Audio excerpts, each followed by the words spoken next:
Hello students, myself Anjum from primary Hindi medium. Students, मैंने कल class 4th और 5th को इंग्लिश ग्रामर का चैप्टर फर्स्ट पढ़ाया था, जो था subject and predicate. I hope आपको अच्छे से समझ में आया होगा। तो मैंने अपने आज की वीडियो में इंग्लिश ग्रामर का चैप्टर नंबर 2 आपको समझाने की कोशिश की है। आप अच्छे से समझिए। ये है आपका पार्ट्स ऑफ स्पीच, भाषा के भाग।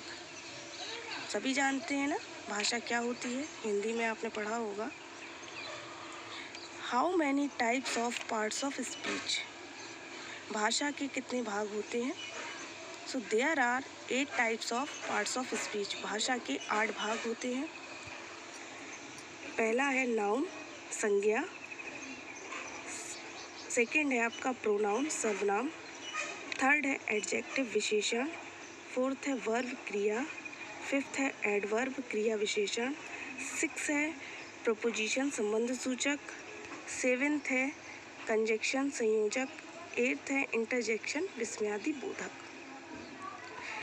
ये आपको अच्छे से समझ में आ रहे होंगे।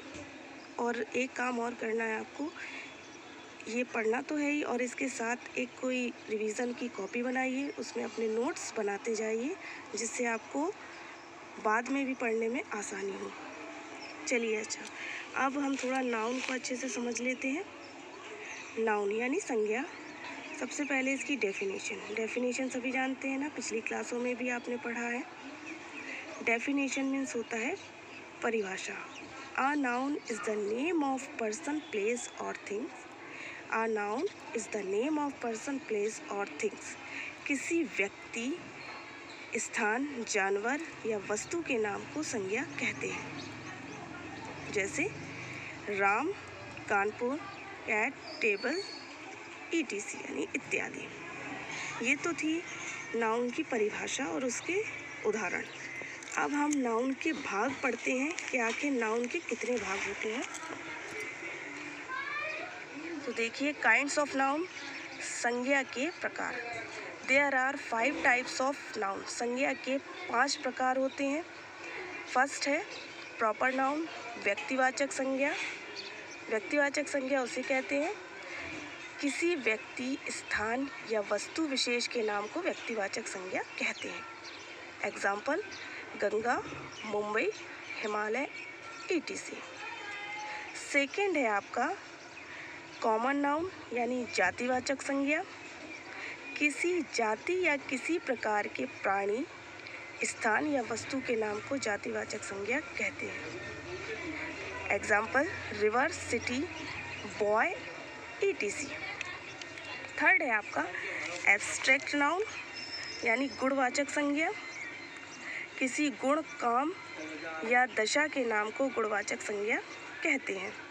एग्जाम्पल ऑनेस्टी यानी ईमानदारी, ब्रेवरी, बहादुरता, विजडम, बुद्धिमानता, एटसेट्रा। फोर्थ है आपका कलेक्टिव नाउन। कलेक्टिव नाउन यानी समूहवाचक संज्ञा, जिसमें समूह आता है। वह नाम जो प्राणियों अथवा वस्तुओं के समूह के लिए प्रयोग किया जाता है, उसे समूहवाचक संज्ञा कहते हैं। Example army, crowd, bunch. Army यानी सेना, क्राउड यानी भीड़, बंच मीन्स गुच्छा।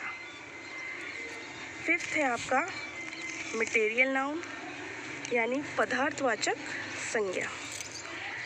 वह नाम जो ऐसी वस्तु के लिए प्रयोग किया जाता है कि जिससे किसी अन्य वस्तुएं बनाई जाती हैं, उसे पदार्थवाचक संज्ञा कहते हैं। Example water, milk, gold, etc। Water आप जानते हैं पानी, मिल्क दूध, गोल्ड यानी सोना। ठीक है, तो ये मैंने आपको नाउन और उसके काइंड्स पढ़ाए थे। अब इसी पर आधारित मैंने थोड़ा होमवर्क दिया हुआ है, इसको थोड़ा आप ध्यान रखिए और इसको घर पर प्रैक्टिस के रूप में करते रहिए। पहला क्वेश्चन मैंने दिया है आपको, right and learn the definition of noun and kinds of noun. लिखिए और याद कीजिए किसकी परिभाषा, संज्ञा की और उसके प्रकारों की। सेकंड दिया है आपको, underline the nouns In the giving sentences, blow and write its kinds also. नीचे दिए गए वाक्यों में से आपको क्या छांटना है, आपको संज्ञा छांटना है और उसका प्रकार भी लिखना है। जैसे मैंने एग्जाम्पल में एक आपको बता दिया है। जैसे था पहला है gold is a useful metal. सोना क्या है? बहुत ही उपयोगी धातु है। तो इसमें सोना क्या है आपका? नाउन है। और कौन सा नाउन है? मटेरियल नाउन है। इसी तरह से आपको सेकंड, थर्ड, फोर्थ, फिफ्थ ये आपको खुद करना है। सेकंड है आपका Ashok was a great empire. Third is she is honest girl. Fourth, my brother has topped the class. And fifth, never tell a lie. ये आपको घर पे करना है और सीखना है। Okay, thank you.